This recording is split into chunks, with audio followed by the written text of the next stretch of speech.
It is so important to look after your mental well-being as well as your physical well-being, which is why we're going to go across to Val and Imran, who have got some great handy tips for us for some simple exercises. And then we're going to go to Richie, who's got some tips on 5 ways to well-being.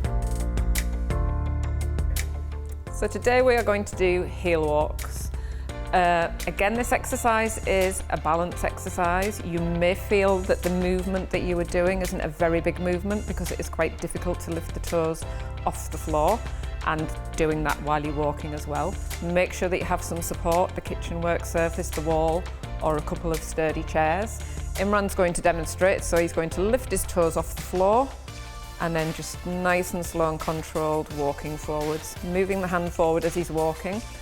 And if you can see he's standing up nice and tall, make sure that you look ahead when you're doing it, turn around carefully, and then just return to the start position. So as I said before, it's challenging your balance, so you may feel a little bit wobbly. It's also strengthening the muscles in the front of the lower legs and helping reduce the risk of you tripping. So it's a really good exercise to do, but you might find, as I say, that you can't lift your toes too high. Just make sure that when you are doing it that you're not sticking your bottom back, that you're engaging that midsection again and keeping nice and tall.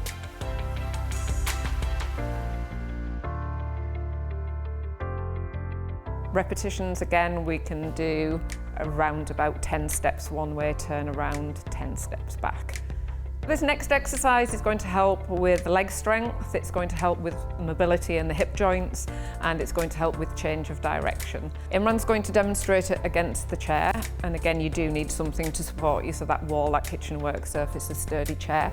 And think of stepping, if you think of a clock, think of stepping to 3 o'clock and then 9 o'clock. So the knees are slightly bent, your eyes are following the range of movement of your leg, and it's just a slight turn. So this will help when you are walking and want to change direction quite quickly, but it's also strengthening those leg muscles and that mobility in the hips.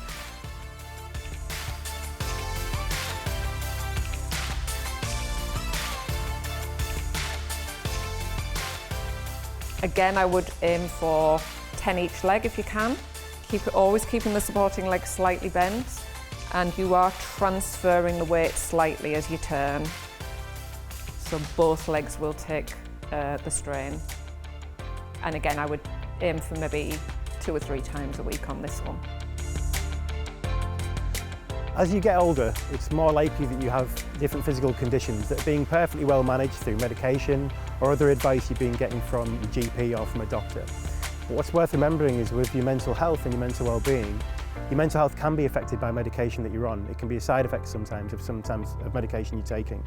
So it's worth remembering that if you are experiencing symptoms of anxiety, uncontrollable worrying, or you're struggling to sleep, or you're feeling down in mood, or struggling to motivate yourself, or constant worrying, it's worth speaking to your GP and having your medication reviewed, because it could be a perfectly solvable problem by changing your medication or your prescription that you're having. So bear that in mind, and if you are struggling, get in touch with your GP and have that conversation. And if you enjoyed those helpful tips and exercises, why not find out more on the information on the screen below.